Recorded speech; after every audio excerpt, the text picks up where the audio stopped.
Olá, minhas amigas e meus amigos, chegou o grande momento do nosso encontro, a nossa conversa nesta terça-feira, dia 8 de novembro, e não outubro, como eu falei ontem, 7 de outubro. Né? Hoje é um dia interessante, é o Dia Mundial do Urbanismo. Eu estou descansando aqui em Lisboa, e aqui onde eu estou é no coração de Lisboa, absolutamente silencioso. Eu acho que o ruído é uma das grandes agressões das cidades. E aqui está silencioso. O barulho que se ouve é de avião, mas de trânsito, de gritaria, de barulho na rua, não se ouve. Né?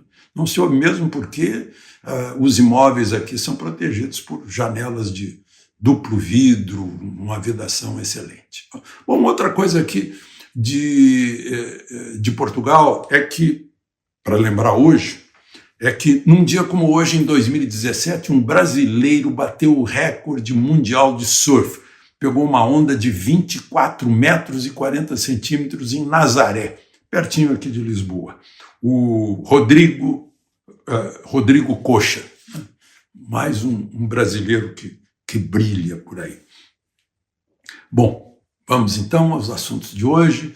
Não esqueça de deixar o seu gostei ou não gostei e de se inscrever se ainda não fez isso.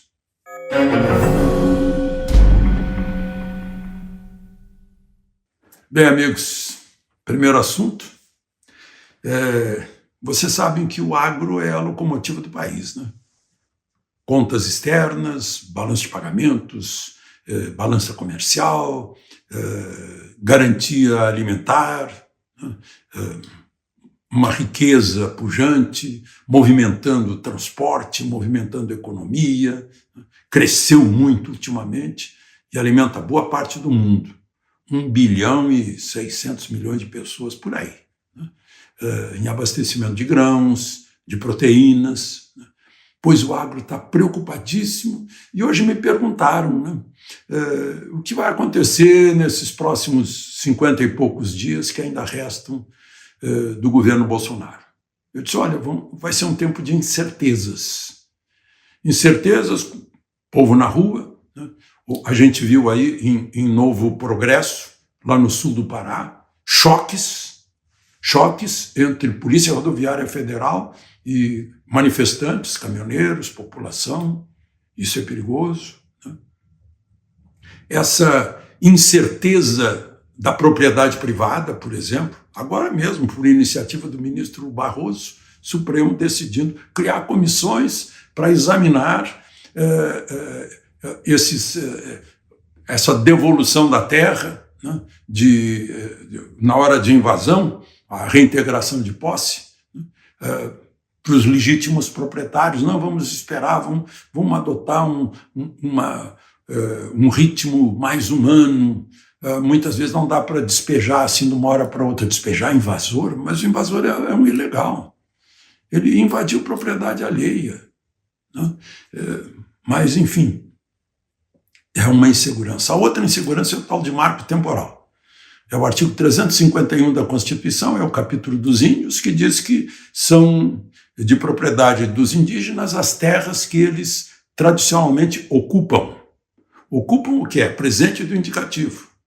Isso foi promulgado no dia 5 de outubro de 88. Portanto, são as terras que eles ocupam no dia 5 de outubro de 88. Senão, o Constituinte escreveria que vierem a ocupar, ou que haviam ocupado. Não, fala ocupam. Mas ninguém sabe o que esse Supremo decide. A gente está vendo que a balança da Têmis brasileira, a deusa da justiça, está desequilibrada, né? Não é mais um fiel nessa balança, né? E é outra incerteza para o agro. Outras incertezas são os nomes aí da especulação do Ministério. Haddad para o Ministério da Economia, né? Não tem nenhuma familiaridade com esse setor, né? Ou Boulos para o Ministério da Cidade. Vão criar ministérios, né? Vai gastar mais dos nossos impostos para sustentar ministérios. Stedley para o Ministério da Reforma Agrária. Bom, há condições de reforma agrária? A terra improdutiva, a terra ociosa, não há mais. O sujeito que é dono de uma terra, Ele não tem mais condições de mantê-la improdutiva ou ociosa, está aproveitando a terra. Todas as terras, né, de propriedade são produtivas. Né? Tem terras aí devolutas, essa coisa toda, terras federais, mas acho que não há mais terra que se enquadre na lei da reforma agrária. Né? Mas são problemas. Marina Silva, não sei se volta para o meio ambiente, né? Que era uma... No tempo que ela estava no meio ambiente, era uma mão de ferro, né, na área do meio ambiente. E, além de tudo, na parte econômica, aí, o presidente eleito, por exemplo, hoje estava em Brasília para tratar da pedalada. Uma pedalada para arrombar uma cláusula de ouro, a lei de ouro do equilíbrio das contas públicas. Agora mesmo, continua o sucesso do superávit das contas públicas, porque não teve mais corrupção, a despesa foi reduzida, né? Enfim, as pessoas estão julgando que o que vai acontecer se desequilibrar as contas públicas de novo. Esse desequilíbrio sempre gera inflação, por exemplo, e a inflação vai tirar o dinheiro do bolso da gente, né? Então, são essas questões aí que a gente tem que analisar, né, de cara o que vai acontecer aí nos próximos dias. Bom, tem um outro assunto, eu não falei dele ontem, né, e era um assunto importante, mas eu esqueci de tocar nesse assunto. Né? A grande mentira da campanha eleitoral, 33 milhões de famintos, 33 milhões de famintos. O próprio Lula explicou para o Jaime Lerner, né, um dia que ele chutava, foi fazer uma conferência em Paris e chutou que tinha 25 milhões de menores abandonados nas ruas do Brasil. Aí Jaime Lerner disse para ele, mas Lula, isso é o que Lula contou, está gravado, contou para um grupo de repórteres. Mas Lula, se tivesse 25 milhões, ele não conseguia nem andar na rua. Aí disse, eu sei, a gente chuta, ninguém vai conferir. Né? Esses 33 milhões foi um chute. Aí veio o Banco Mundial e mostrou que o Brasil tem 1.900.000 abaixo da linha de pobreza, né? Que é uma renda de 2,4 dólares por dia. O Bolsa Família, o Auxílio Brasil está pagando o dobro disso. Né? Então resgatou muita gente. E foi desfeita essa mentira que valeu. Foi uma fake news permitida, consentida, durante a campanha eleitoral. Agora mesmo um jovem economista da Fundação Getúlio Vargas tentando diminuir o tamanho da mentira, disse, não, mas de 2020 para 2021 cresceu, né, por causa da pandemia e tal. Bom, mas queria registrar isso, essas coisas incríveis aí. A outra é que o ministro Alexandre de Moraes mandou identificar os veículos e as lideranças dos movimentos que estão por aí. Gente, sinto muito, está sendo espontâneo, não vão identificar a liderança. Nós tivemos um incidente hoje, acho que foi hoje, ou ontem, em Novo Progresso, no sul do Pará, em que, pelo menos as imagens mostram que parece que a Polícia Rodoviária Federal, para se retirar, se excedeu jogando spray de pimenta nas pessoas. Aí houve a reação violenta das pessoas, tiveram que praticamente fugir de lá. Um pessoal da Polícia Rodoviária Federal ficaram jogando coisas nos veículos da polícia. Isso é lamentável, porque há manifestações no país inteiro e há esse potencial de começar choques. Aí vai ser uma coisa terrível, de brasileiro contra brasileiro. É algo que precisa ser evitado, precisa não acontecer. Agora, o fato é que o direito de manifestação, expressão, a liberdade de pensamento, sem anonimato, a liberdade de reunião, isso é cláusula pétrea da Constituição. Ninguém pode mexer. Está no artigo 5º. A liberdade de pensamento está no inciso 4, e direito de reunião está lá por 16, 17, está na página seguinte da Constituição. É garantido, é cláusula pétrea. Assim como está na Constituição e ninguém mexeu, no legislativo o direito de informar, de expressar. A vedação à censura só que está sendo praticada por ministro do Supremo. E fica a pergunta, e aí? O que acontece com quem está derrogando, anulando itens essenciais da Constituição? Essa Constituição se caracterizou como uma espécie assim, de resposta a anos de autoritarismo, com liberdade e principalmente liberdade de expressão, liberdade de manifestação. Isso é essencial, é a essência da democracia. Se isso é restringido, a restrição é um ato antidemocrático, não é? Bom, vamos em mais uma aí. Gente, tem um episódio que eu vou contar para vocês. Vocês que já leram George Orwell, certamente vão achar que George Orwell não teve essa criatividade na ficção, não imaginava que ia acontecer uma coisa dessa. Eu li no Estadão. O Estadão anunciou que teve alguém que hostilizou uma juíza federal que é auxiliar do ministro Fachin. Aí eu fui ler. Aconteceu numa pizzaria de Cuiabá, começou um assunto assim, eleições, e aí um homem que estava lá, né, disse que houve fraude na eleição, e a juíza auxiliar de Fachin defendeu as urnas, disse que não houve fraude. O homem argumentou que foi a Bahia que deu vitória para Lula, e que... mas foi praticamente isso, né? Aí o jornal disse que a juíza foi hostilizada, mas não publicou nenhuma palavra hostil, né? Como ele citou a Bahia, chamaram o sujeito de xenófobo. Como ele falou com a juíza, né, teve uma argumentação com a juíza, ele foi chamado de misógino, né? E que ele insultou a juíza, mas não aparece o insulto. Isso é que eu digo. Se insultou, o jornal não publicou, eu não fiquei sabendo. Aí a AJUF, a Associação dos Juízes Federais, pede a punição rigorosa desse homem por atitudes preconceituosas, autoritárias, antidemocráticas, de ódio, de intolerância, misógino, xenófobo e criminoso. Uau! São adjetivos que George Orwell, não sei se teria imaginação para isso, substituem o que eu chamaria de debate, né? de ponto e contraponto, de argumentação, de dialética. Podia até usar o termo mais vulgarizado de bate-boca.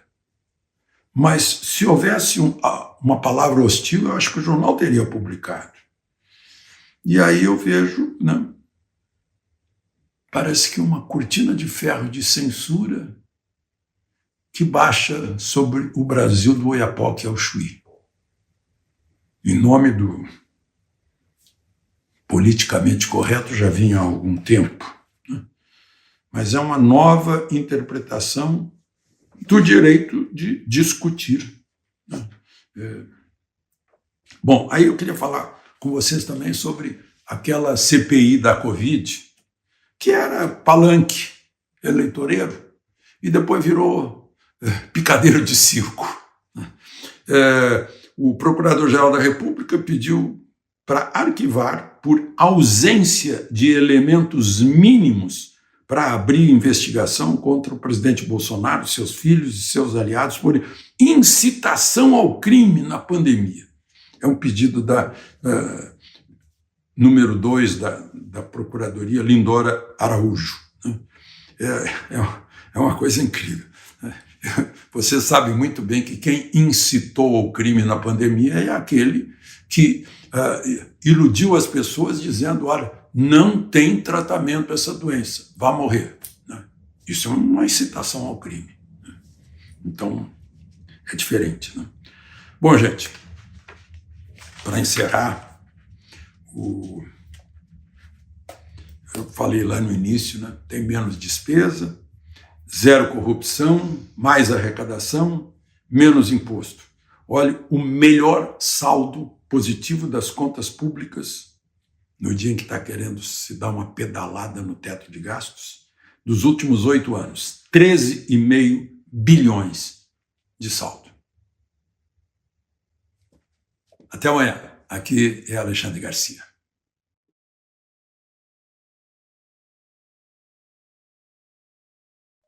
Hello, my friends. This is the big moment this Monday, our meeting on June 13th, the day of Saint Anthony of Padua, Saint Anthony of Lisbon, the saint of marriage and also the saint of finding lost things. I don't know if I've told you before, I was at Lake Titicaca, in Bolivia, and I forgot my camera in a van, right? And I went back to Peru. I went to Cusco. When I got to Cusco, I realized that it was no longer there, but we were staying at the convent of Saint Anthony and there was an image of Saint Anthony there. And the woman prayed for Saint Anthony and told her mother, asking her to pray too. We went out at night. I went to buy another camera just like it, right? And the saleswoman didn't accept my credit card, so I couldn't buy it. When I got back to the hotel, the camera that I had lost, left at Lake Titicaca, was on the bed. Is that okay? Well, yes. Long live Saint Anthony. The good news is that today is also the birthday of José Bonifacio de Andrade Silva, right? The Patriarch of Independence. He was born in 1763, right? He's on the princess side, right? He made Pedro the first declare our independence before any other audacious adventurer did, right? In 1990, on a day like today, the demolition of the Berlin Wall began, a disgrace since 1961, right? A communist regime on the left, socialist side. I remember I was on top of the wall in the 1970s with a socialist congressman, my friend from Rio Grande do Sul, Candido Norberto. Then I looked at the communist side of Berlin and said, "So, Candido, what do you think?" Everything was gray. I said, "Shut up, you're humiliating me, aren't you?" On the other side, everything is bright, with colorful lighting. That's the difference. Look at Venezuela today, at Cuba, big, the largest open-air museum in the world. Havana, unfortunately, was a beautiful city, right? Well, and today, 80 years ago, comes the story of Brazil that no one knows. A U.S. Navy Catalina crashed, which was transporting a squadron of Catalinas in the middle of the war, 1942, transporting from Belém to Parnamirim. It was a very cloudy day. The pilot got the altitude wrong and crashed in the air. 7 died, the fishermen saved 3. They were 2 kilometers from the coast, very close to the Cape, which was the Cape seen by Cabral, on April 23, 1500, right? Cape of São Roque or Cape of São Jorge, right? Well, the first name they gave it was Saint George because he is the patron saint of Portugal. Well, today a group called the Group from the Rampa Foundation, the ramp where the Catalinas arrived, right? This group went there to pay tribute to the dead, right? They were representatives of the Brazilian Navy, the Brazilian Air Force, right? And this group from the Rampa Foundation, right? There I see Pedro Brito and Augusto Maranhão with the flags of Brazil and the United States, and they threw flowers into the sea in tribute to the 7 who remained there in Catalina on June 13, 1942, right? These Brazilian researchers from Rio Grande do Norte pay tribute. Well, don't forget to leave your like or dislike, and to subscribe if you haven't subscribed yet. Let's get to today's topics.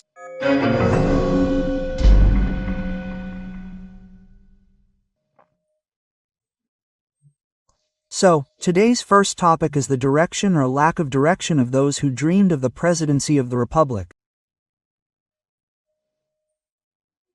Today is the day that Eduardo Leite confirmed that he will be a candidate for the PSDB and PMDB, perhaps for the governorship of Rio Grande do Sul. Deputy Osmar Terra, who is one of the greatest leaders of the MDB in the state, says no, that the MDB will not waste support on Eduardo Leite, right?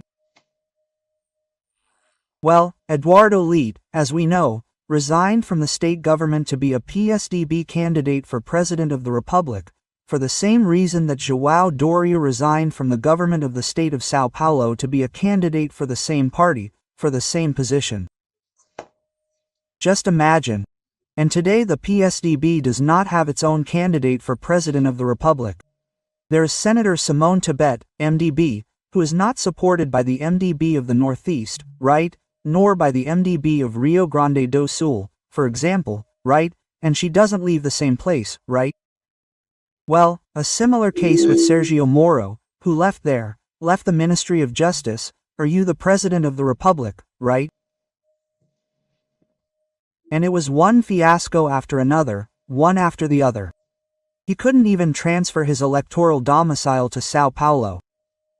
There is no place for him in the Senate, right, in Paraná. Will he be a candidate for federal deputy? Then he would have a chance. Simone Tebet has no chance at all, right? So, well, these are dreams, a Midsummer Night's Dream, I would say. Shakespeare, right? And there's another one, right, that now we hear the President of the Supreme Court, Minister Fux, saying, yes, they annulled Lula's convictions, but there you have it, everyone is returning the money. Now there are construction companies wanting to return the fines that they've already paid, in the billions, people. What the hell was that? Ah, the zip code doesn't count. It wasn't Curitiba, it was Brasilia and São Paulo. See, it's the same figure that was created, that happened back in 2016, right?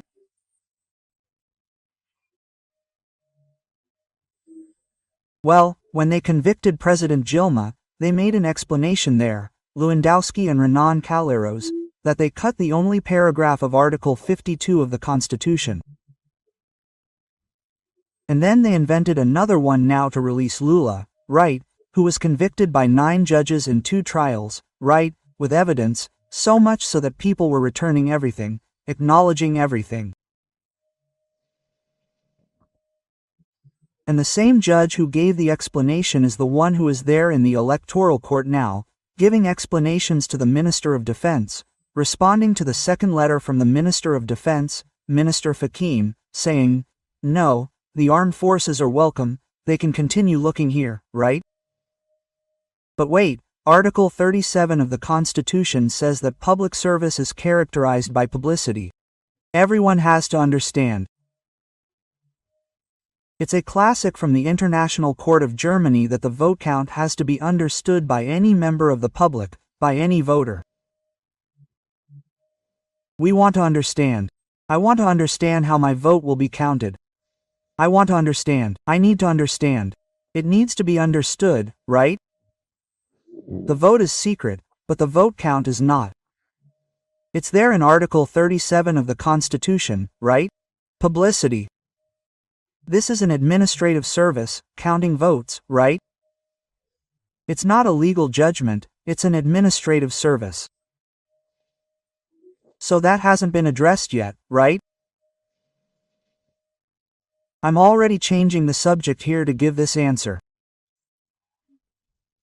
They say that the 15 are suggestions from the armed forces armed, 10 were partially or totally accepted, right? There's even the issue of checking thousands of electronic voting machines to see if they are working, if they are up to date, updating anti-hacker methods, right? Well, yeah, I wonder why India, the United States, these big countries haven't adopted this, which is so simple, right? You press the button and everything comes out, the result comes out. Only we have the jabuticaba there, right? Well, let's move on. You know, speaking of elections, right? I see analysts here in Brazil doing analysis of the election based on electoral polls. My God, do people not have a brain like that? Gosh, they fooled me in 2018 and I'm going to continue accepting the deception. So I deserve to be fooled. But I'm fooling others and I'm adding my credibility to the credibility of those who fooled me. Just to remind you, New York Times, Hillary and Trump election. New York Times said that Hillary would have an 85% chance of winning against Trump. That's right, New York Times, right? So that's what it is. So we have to get out of this. No, we can't accept it. Did you fool me? Don't fool me anymore. No, guys, look at the success of Eletrobras. I wrote down 190 major investors, right, in the privatization, 45% foreign, including Singapore with a fund of 3.5 billion offering a guarantee fund, individuals using the guarantee fund, 370,000 workers contributing 9 billion, right? Just look, meanwhile, in the United States, inflation is now 1%. The market expected 0.7. It's the opposite of Brazil, where the market expected 0.6 and got 0.47. And Brazil has grains, has food, has energy that the world is lacking. Just look at the perspective, right? And then we get, oh, but they made up a number, right? 33,001,000. They made up this number and they believe in their own narrative and use it, right? Then people who buy motorcycles, who are the lowest income, respond as follows. Look here, motorcycles, best result of the last 7 years, grew this year, 25.6%. Well, this year alone in retail, 515,724 motorcycles were sold. Now, in May, 133,344 motorcycles were sold in Brasilia. Alexander Garcia.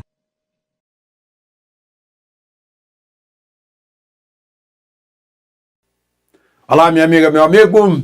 Chegou a hora do nosso encontro nesta segunda-feira, dia 4 de dezembro. Hoje, a fila preferencial vai ser para os jovens, porque eu quero falar do Fallen, que já ganhou um troféu dentro da Fúria, e foi lá na Finlândia, onde a Fúria ganhou pela última vez há 4 anos, lá no Elisa Master Expo. Né? A Fúria, com isso, vai para os 10 melhores do mundo nos games. E o Fallen está numa boa semana, né? Porque ele é do Palmeiras. Bom, um outro assunto. Em 1810, o príncipe regente, João Maria de Bragança, que na história a gente aprende que era o rei João VI, mas ele ainda não era rei, ele estava aqui, Dona Maria estava viva ainda, a rainha Maria I, porque depois a filha de Pedro I se tornou Maria II, e ele assinou a criação príncipe regente, ou seja, príncipe agindo como rei, a criação da Academia Real Militar, que depois virou Colégio Militar lá de Realengo e depois Academia Militar das Agulhas Negras. E eu também vou falar do patrono do Exército e do PSOL do Rio de Janeiro, que quer tirar a estátua do Duque de Caxias lá da frente do antigo Ministério da Guerra. E vou falar de outra espada, né? Além da de Caxias,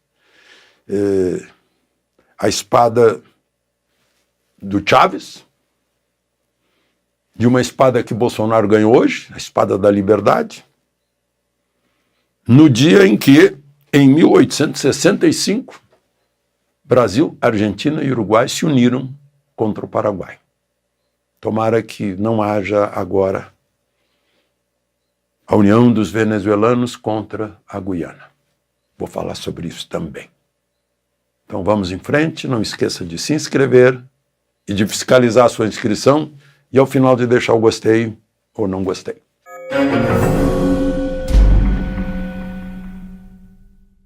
Bom, gente, veja só. Eu não vi fazerem essa conta. O referendo na Venezuela, o referendo de ontem. A Comissão Nacional Eleitoral disse que 95% disseram sim às perguntas. Não, tem uma pergunta que precisa de ser não, né? Que é recusando um dos tratados, o de Paris, um dos acordos, e aceitando o outro de 1966, que Lula chamou de 1965. Mas a grande pergunta era a última, se o povo concorda em tomar esse equívoco. 75% do território da Guiana. Então foi 95% de sim.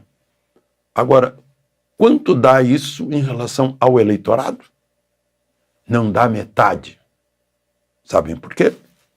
Total dos eleitores, 29.700.000. Total dos comparecimentos, 10.500.000. 95% desses dá 9.970.000. Sobre 20.700.000, temos 48% dos eleitores favoráveis a uma invasão da Guiana. Não deu maioria.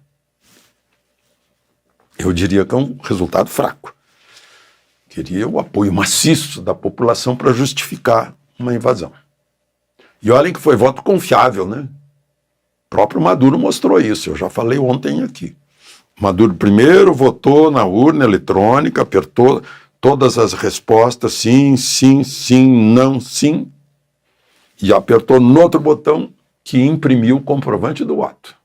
Aí ele foi lá na urna do comprovante do voto, depositou e ainda disse, deu uma gozada na gente. Disse assim, tem outros países que não usam isso, nós usamos, comprovante de voto. O voto ficar confiável.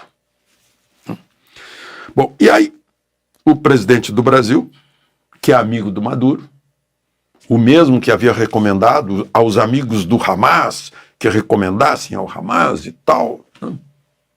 Ele é amigo do Maduro, ele não precisa pedir para um amigo de Maduro. Ele é o amigo do Maduro na América do Sul. É só chegar lá e mandar, Maduro, sossega o facho. Só que ele ampliou isso. Ele falou em sossegar o facho, não disse para quem, mas depois deixou bem claro. Ele disse, espero que o bom senso prevaleça do lado da Venezuela e do lado da Guiana. O que é bom senso do lado da Guiana? É entregar 75% do território para não ter guerra? É o mesmo conselho que ele deu lá na Ucrânia e Rússia. Que a Ucrânia devia entregar aquelas províncias de fala russa, de dinheiro russo, de etnia russa, entregar logo para o Putin, para não ter mais guerra. Bom, não queremos que a espada volte a produzir sangue na América do Sul. E hoje, eu fiquei sabendo que um amigo meu, lá de Serra, Espírito Santo, um cuteleiro, ele se chama ferreiro, o Álvaro Baiense Pereira. Ele fez uma espada, ele me contou dessa espada, ele juntou 3 tipos de aço, ele forjou esse aço, essa lâmina, a 1.300 graus, foi para o malho, para a bigorna, fez uma bela espada, cabo de madeira pau-brasil, e cada aço tinha um significado, família, pátria e liberdade. juntou família, pátria e liberdade e fundiu. E hoje ele me contou, eu perguntei sobre essa liga, produziu o que? Ele disse, a lâmina verga e volta ao lugar depois. Muito simbólico. Se curva e tem a resiliência de voltar. Ele entregou essa espada, que ele chama de espada pro libertate, ao ex-presidente Bolsonaro hoje. Aí voltemos à espada. A espada de Caxias, que está lá no monumento na frente do antigo Ministério da Guerra, no Rio de Janeiro. O presidente da Câmara de Vereadores do Rio de Janeiro, Carlos Caiado, do PSOL, promulgou lei que proíbe monumentos de exaltação e homenagens a escravocratas e eugenistas. Eu vi isso na Gazeta do Povo. Proposta por Chico Alencar e Mônica Benício, ambos vereadores do PSOL, que querem fazer uma eugenia sob o ponto de vista deles. Houve essa promulgação, porque a proposta foi aprovada em outubro, foi para o prefeito Eduardo Paes sancionar, mas ele ficou em cima do muro, não sancionou nem vetou. Passado o prazo, voltou para a Câmara, que promulgou. Então, mais detalhes aqui. Diz o projeto, segundo a Gazeta do Povo, fica vedado no âmbito do município do Rio de Janeiro manter ou instalar monumentos, estátuas, placas e quaisquer homenagens que façam menções positivas ou elogiosas a escravocratas, eugenistas, pessoas que tenham perpetrado atos lesivos aos direitos humanos, aos valores democráticos, ao respeito à liberdade religiosa e que tenham praticado atos de natureza racista. Não vamos mais aceitar, aí tem a vereadora falando, não vamos mais aceitar a naturalização e, pior, a exaltação de figuras que promoveram o racismo e o fascismo ao longo da história. Bom, fascismo ao longo da história eu acho que só depois do Mussolini, né? Que começou na década de 30 e acabou na década de 40. E hoje tem seus crimes atenuados pelo revisionismo praticado pela extrema-direita. Desapareceu a direita, né? Só tem extrema-direita. Estariam na mira, diz a Gazeta do Povo, na mira da vereadora, estátuas do primeiro presidente do regime militar, Marechal Humberto Castelo Branco. Eu conheço um busto dele lá no Leme. De Duque de Caxias, acusado pela esquerda de facilitar a entrada de escravos no Brasil, e do Padre Vieira. Uau! O Padre Vieira tem estátua até em Lisboa, lá na frente da igreja de São Roque, cujo interior é o mais maravilhoso de Lisboa. Então, eu fico pensando, são os revisionistas da história. Eu queria ver, tirar a estátua equestre do Duque de Caxias, onde estão os restos mortais dele, da frente do Ministério da Guerra. É o revisionismo típico que aconteceu na União Soviética, mas em outros tempos. Isso foi lá na primeira metade do século passado. Aconteceu também já em meados do século, passando de meados do século, na China. Né? Então, são coisas. Escravocrata eram todos que viviam no tempo da escravidão, os que eram os donos. Né? Vai mudar a história como? Eugenia. De onde é que tiraram isso aqui no Brasil? Eugenia. Tem gente de todas as etnias querendo eugenia por razões de externalidades, né? Meu Deus. Bom, fica aqui o registro do que está acontecendo lá na Câmara de Vereadores. E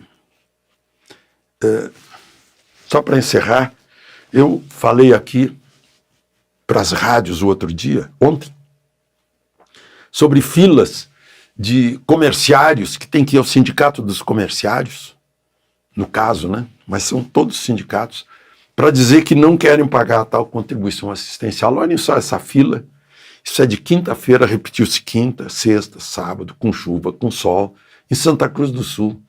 As pessoas entram na fila, demoram 3 horas, dessa fila imensa, para ver, o sindicato quer ver se elas desistem, se elas concordam em pagar 6% do seu salário para o sindicato, né? Desde que foi extinto o imposto sindical. De Brasília, Alexandre Garcia.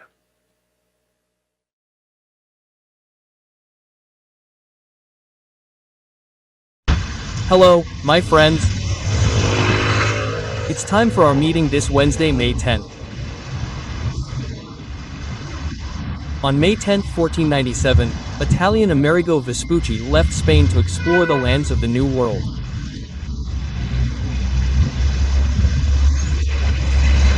He told so many stories that a new continent was renamed America, not Colombia. After all, Columbus arrived in America much earlier, in 1492, and Columbus was left with only one country, Colombia.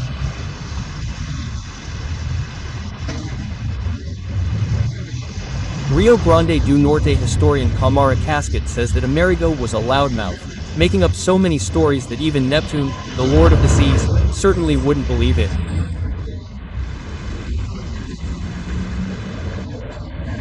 Don't forget to leave your like or dislike and subscribe if you haven't already. Let's move on to today's other topics.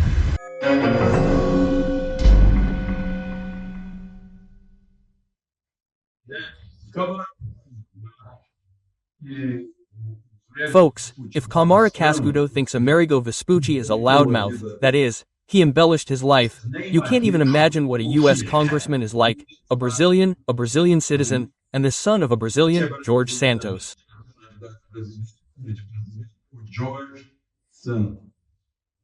What has this guy ever invented about his life, right? He said he worked at Goldman Sachs and at Citigroup and didn't work, that he went to 2 universities and didn't get in, right?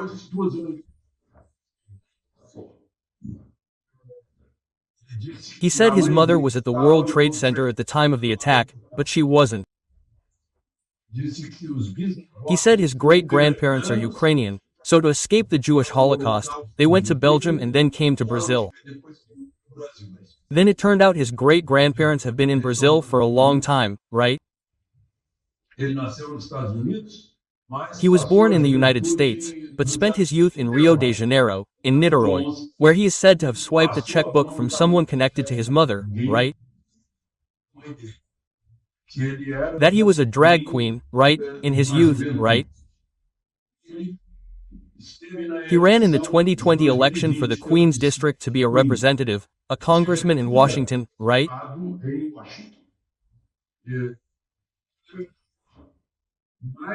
He lost the election, but he took campaign money. If I'm not mistaken, I wrote it down here, right? He spent it on clothes, on a fancy lifestyle.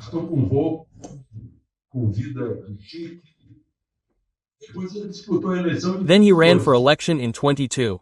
He's a Republican, ran as a Democrat, made a point of saying he's gay because the other candidate was gay too, and he won. But now it's been discovered that he was married until 2019, right? And obviously with his wife, right? So it's a bunch of fabrications by this George Santos. It's incredible. Yes. Well, in the last election, he asked for money as if it were for the election, but he spent it, right? 50 is 500,000 or 700,000, something like that, like $0, 000. Well, the fact is that he testified today and is being held accountable for 13 criminal charges, right? He could lose his mandate. He needs 2/3 of the House of Representatives, that is, the Chamber of Deputies, right? And with all this, the Speaker of the House said, "Here in America, a person is innocent until proven guilty." I don't know if it's the same in South America.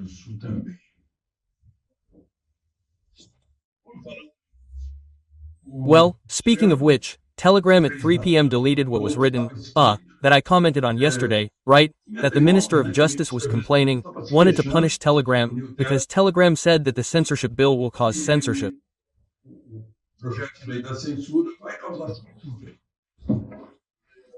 And he didn't just withdraw it, why? He withdrew it because Minister Alexander de Moraes said that the fine was a hefty fine of I think 500,000 per hour, something like that, or 50,000 per hour. And it had to be withdrawn immediately. Then Telegram withdrew it and said the following, I'll read it here.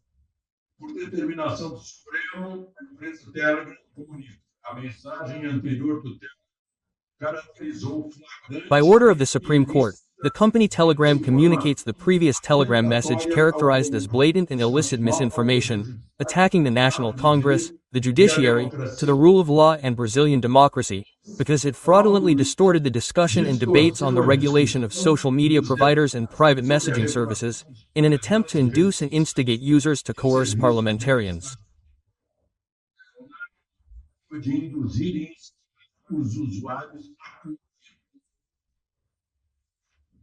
He was forced to post this.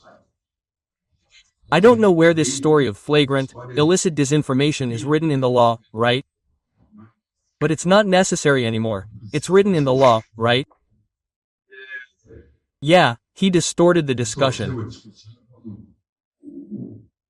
Telegram was very concise in the message, right? Yeah, Brazil is about to pass a law that will end freedom of expression. Yeah, that's what he posted there, right?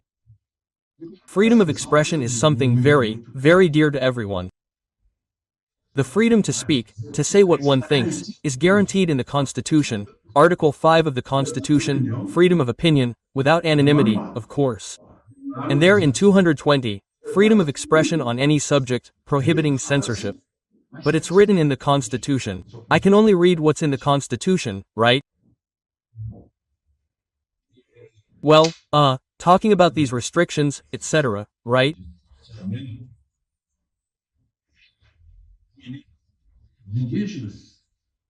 The Minister of Indigenous Peoples, Sonia Guajajara, invited to testify before a Senate committee, criticized and condemned the bill, but that's not saying anything. She could have done the same thing Telegram did. A bill by a senator, Senator Messias de Jesus, from Roraima, regulating stamps on indigenous lands, about stamps on mining on indigenous lands.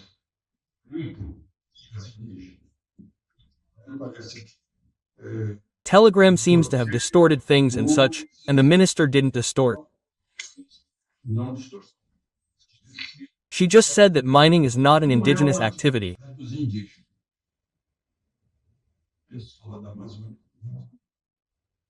People in the Amazon know that it's diamonds in the Roosevelt Valley, wide belts.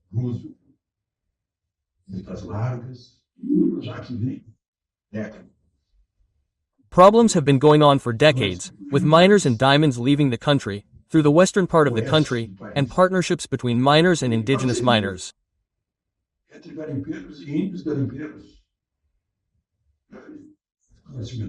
That's it, it's common knowledge, but anyway. I see here the fine was 500,000, right? From Telegram. The talk about fencing, people are no longer being fenced in at the Planalto Palace.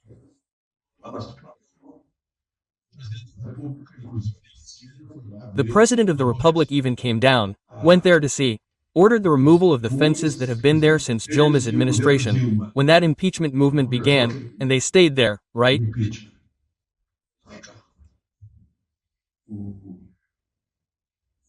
Well, I remember things, right in front of the palace, right? There wasn't that reflecting pool, and a bus went in. It went into the ground floor, and got stuck because the top of the bus got stuck in the roof, in the ceiling, at the same height as the bus. The bus got stuck there. I remember my friend Ronan Soares there, a colleague from Globo, author of wonderful phrases, who said, "There's the collective unconscious." I thought it was the most wonderful phrase, one of the most wonderful I've ever heard, right? Well, after the bus was built, they made a reflecting pool, like a moat, and some vehicles have fallen into it.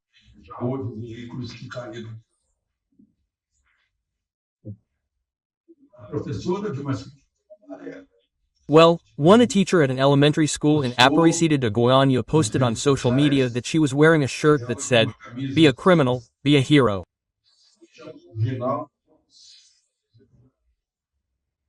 And on the ground is the horse guy. Horse guy, for those unfamiliar, is Manuel Moreira, who killed Detective Lecoq. Then Detective Lecoq's group killed Horse guy. Then it became news. Horse guy was 23 years old. And be a criminal, be a hero. A teacher's message. No, what would they say? What would the students say, elementary school, private school? Then Congressman Gustavo Gayer showed this, and the teacher was now fired by the school. Well, who is responsible? Who has credibility? The teacher has credibility. The student looks to the teacher as a source of truth. So, the responsibility is huge, right? Just as the responsibility of a journalist who addresses the public is huge, you have to live up to the trust people place in them, right? The credibility that exists between the two, because credibility is a journalist's main asset. The moment they lose it, they'll lose it. 10 years to recover.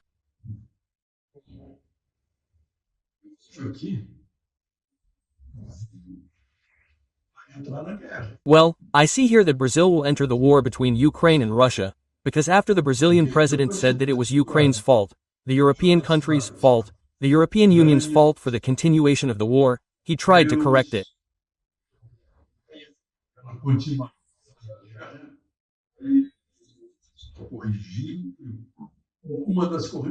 Well, one of the corrections is to send the Arch-Minister of Foreign Affairs, Celso Amorim, to speak with Zelensky. And the news we have from there is that Zelensky may have requested, right, because he asked Germany, Germany didn't deliver, and Germany is a NATO member, armored vehicles. And so it seems that Brazil will send armored vehicles there. Guarani armored vehicles from Iveco. Guarani armored vehicles can have a 762 machine gun, a 30mm machine gun, a cannon, a 120mm cannon or a 105mm cannon, a 30mm automatic cannon, and can carry 11 soldiers. It's basically a soldier transport that in Brazil is used for infantry and cavalry, for rapid attacks. It reaches 110 kilometers per hour. 110 kilometers per hour. It has a range of 600 kilometers. It's a 3-axle vehicle. They're now manufacturing a 4-axle one, with all the latest technology. Well, then the news says it's to be used as an ambulance. Do they believe Putin will believe that? I mean, right? Let's paint it white and put a cross on it, right?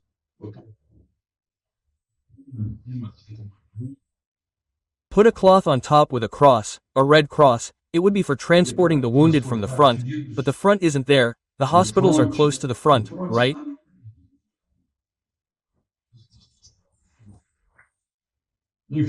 Anyway, it's a super delicate issue, which is certainly information that has already reached the CRE.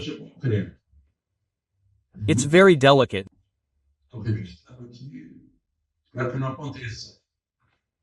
I'm recording it here. I hope it doesn't happen, because it's an intervention, or if a real ambulance is sent, the Guarani will come painted, camouflaged, then it's a ready-made joke, right? Camuflado.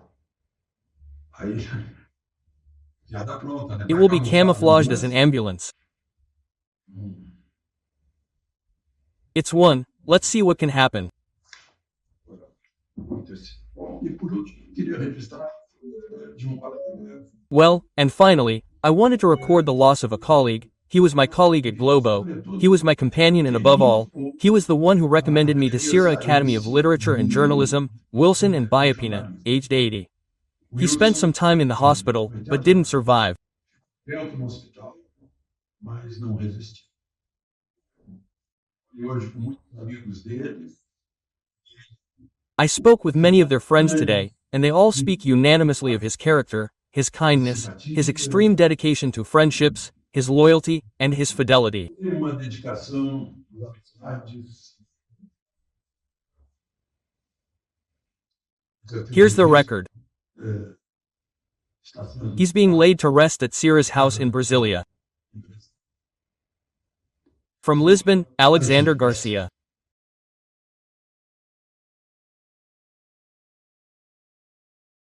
Hello, my friend. It's time for our conversation this Wednesday, September 27th, the day of Cosmo and Damião.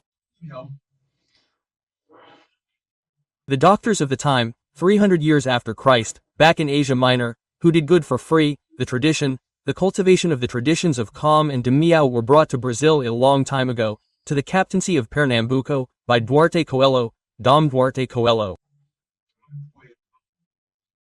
And then it spread throughout Brazil, but mainly in the northeast. And today, look, is the anniversary of TV Record, the second television station in Brazil, 1953, therefore 70 years.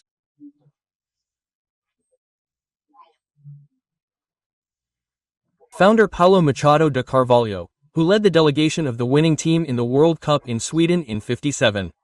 But Record, in my generation, what we remember are the festivals of Record. Sensational. Festival of Brazilian Popular Music. It was the peak of Brazilian popular music. The great songs, the great performers, the great composers, the great event, right?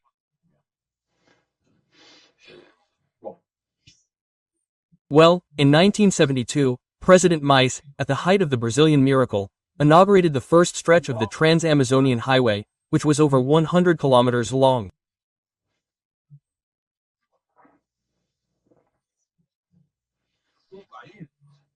People, a country only belongs to us when the country's inhabitants set foot on it. And that was what the Trans-Amazonian was, the possession of the Amazon that comes from afar, right? Well, since the Portuguese who took the Spanish out of the Amazon, they built forts there on the borders, right? And for us to maintain it, we have to be present there, otherwise the foreigners come, put a little something here, a little something there, right? And they take precious stones, gold, minerals, well, biological and botanical samples, they give us everything, people. There's a herb there that cures snake bites instantly. Who's using it? Ours. Well, let's get to today's topics. Today we have good news, and don't forget to subscribe and at the end to like or dislike it.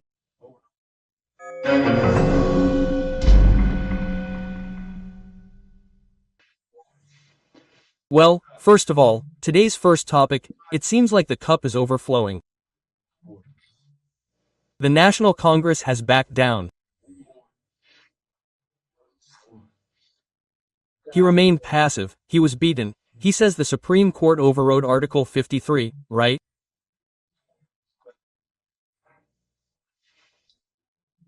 Deputies and senators are inviolable for any words. He overrode it, he destroyed it, right? This comes from 2016, from Dilma's trial, when they tore out a part of the sole paragraph of Article 52, which said that a convicted president becomes ineligible and is suspended from public service for 8 years. They took that out. That didn't affect Dilma. The trial was in the Senate presided over by Supreme Court President Ricardo Lewandowski, and everyone kept quiet. Then the pandemic arrived, and fundamental rights and guarantees were overrode. Freedom of assembly, the right to come, freedom of worship, the inviolability of the home was overrode, right? Well, overnight, right? Well, the right to assemble without weapons, it was freedom of expression, censorship was applied in every way and Congress was silent. Congress was silent. On Twitter, I even said, when will we have legislative activism?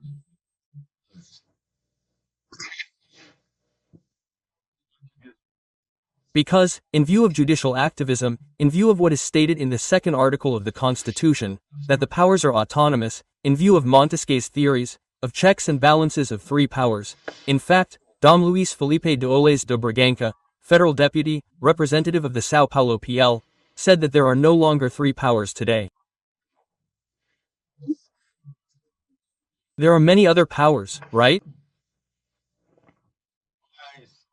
But in a country, right, in a nation, there may be three formal powers of the state, but in a nation the powers are expanded. But anyway, the legislative power is quiet, the Supreme Court legislating reaction. It seems that the cup has reached a point where no one can stand it anymore. Today there is a group of about 400 deputies out of 513. 17 fronts that do indeed appear talking about item 11 of Article 49 of the Constitution. Let's see what it says. The Constitution of the Federative Republic of Brazil is the exclusive competence of the National Congress. 11. To ensure the preservation of its legislative competence in the face of the normative attribution of the other powers. The judiciary is justice. The legislative branch is legislative and represents the people, with the mandate conferred by a vote of the people from which the power originates.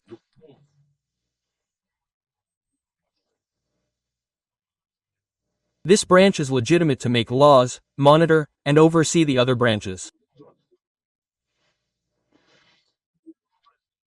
And there is the President of the Senate, eternally sitting in his splendid cradle, quiet. It seems that the abortion issue seems to have shaken Rodrigo Pacheco. There was also the time frame, and today there is already a reaction regarding the time frame.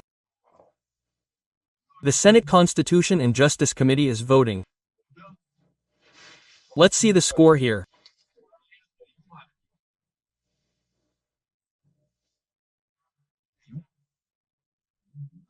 41-20. Guys, that's 61 of the 81 senators giving urgency, without changing the bill approved in the chamber, establishing that anyone who was on the land on October 5, 1988, the day the Constitution was promulgated, whether indigenous or a farmer, so-called white, right.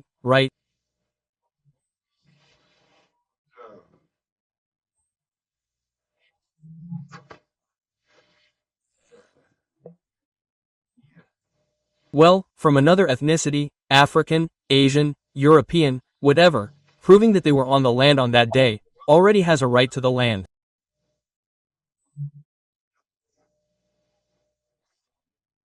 If there is no stronger right to the document in the mobile registry office, then, it will go to a vote.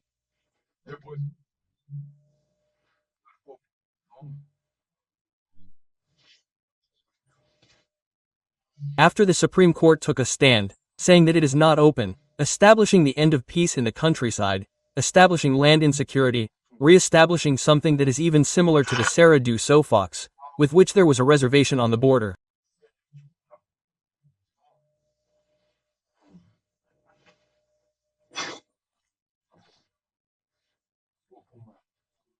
It ended a symbiosis between rice farmers and Brazilians of another ethnicity, right? Well, the reaction is there. And I don't know if this is definitive, if this will be for real, if this is a serious, grassroots, deep-rooted movement, or if it is marketing to see if it scares the Supreme Court. The Supreme Court is retreating at a time when tomorrow there will be a change of president.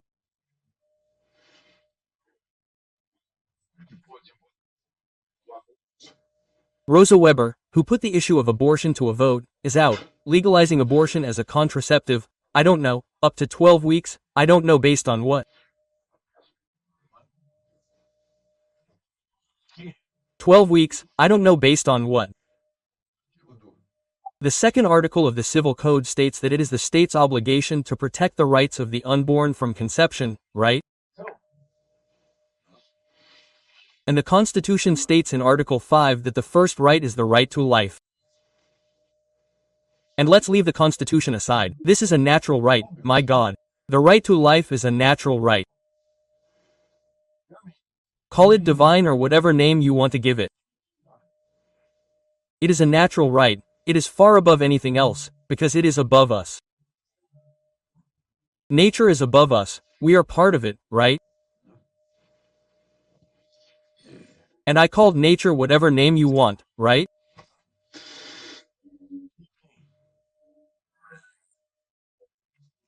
And anyway, then it seems that this story of, the right to property, which is also a natural right, right?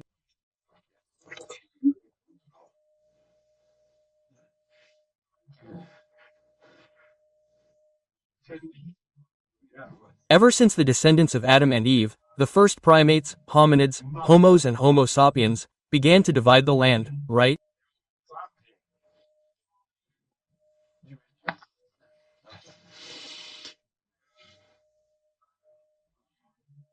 So that's it, a reaction in the most legitimate of powers, those who have a mandate, that is, they are the representatives of the Brazilian people.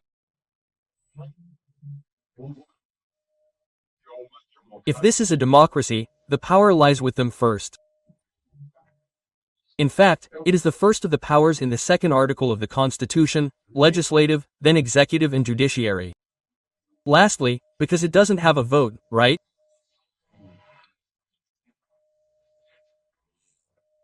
It is a technical body to interpret the laws if necessary, and it is not a political body that has become political and practicing political activism.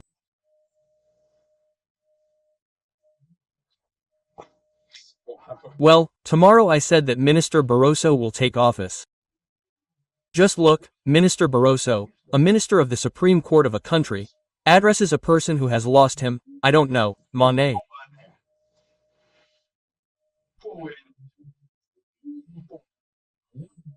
And then coherently later goes to a Congress of the Uni, the National Union of Students, and gives a speech, a fiery speech, saying that we defeated Bolsonarism and nothing happened, right?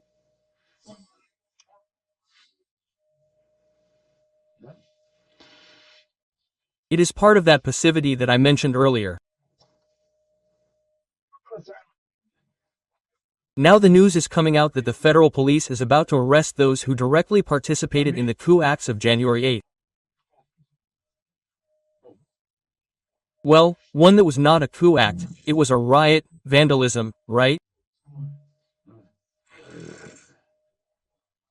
It's a destructive demonstration by those who invaded the headquarters of the three branches of government, but now they're arresting those who participated directly.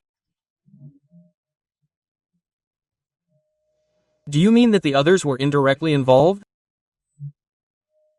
Oh, they incited. There's one here who's being sought because he incited, but that's a lot, right? Well, the news itself doesn't even know what the others did. There was one who sat in Moraes' chair. Then he could get 17 years for sitting in Moraes' chair. There are people who killed and didn't get 17 years, right? Well, let's see what happens to our representatives there, because they don't speak well of them, no. Well, it seems that every year, with every election, the quality is getting worse. We saw it at the CPMI, right? Well, people who ask questions to General Heleno seem to have given up their brains, right? Or they still have a primitive brain, they're still in the cave. My God, we notice that there's no synapse coordinated ratio. There's not one, it's very strange.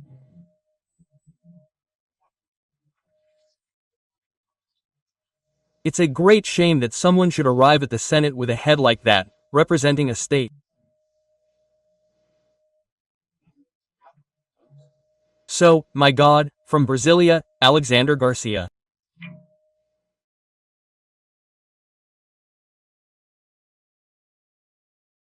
Hello, my friends.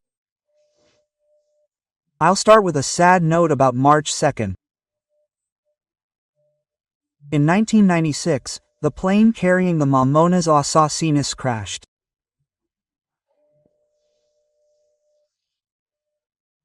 The group of 5 geniuses played a show in Brasilia and were returning to Guarulhos, their hometown.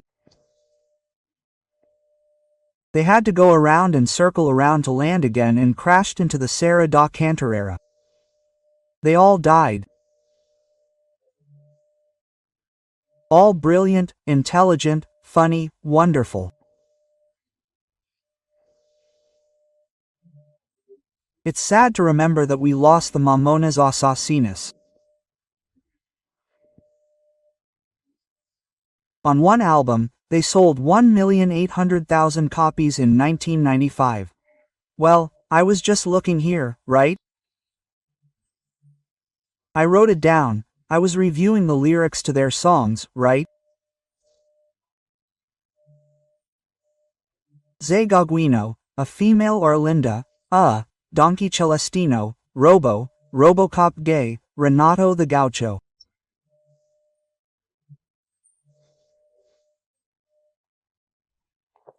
Today they would be accused of xenophobia, homophobia, racism, right?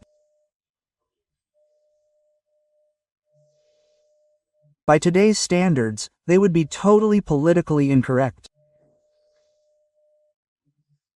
Just imagine, in 26 years, this successful group would be condemned by political correctness. Look at what they've cut from our freedoms, freedom of expression, especially the freedom to create, to joke, to use irony, to use satire. It's all so stupid. My God, I'm telling you this, making the comparison over 26 years so we can realize, right? When we realize, right? We can't say anything anymore. Don't forget to subscribe and at the end to leave your like or dislike.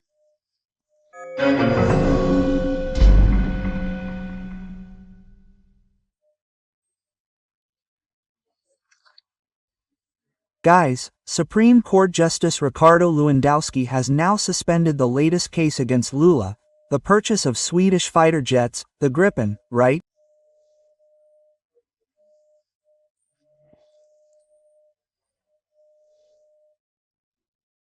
And he was framed, he was in the final phase of the case, framed for, criminal organization, him with his son, criminal organization, influence peddling, money laundering.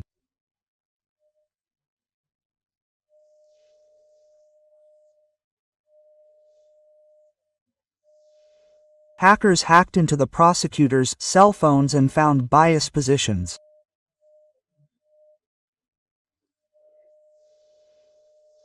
First of all, this is illicit evidence.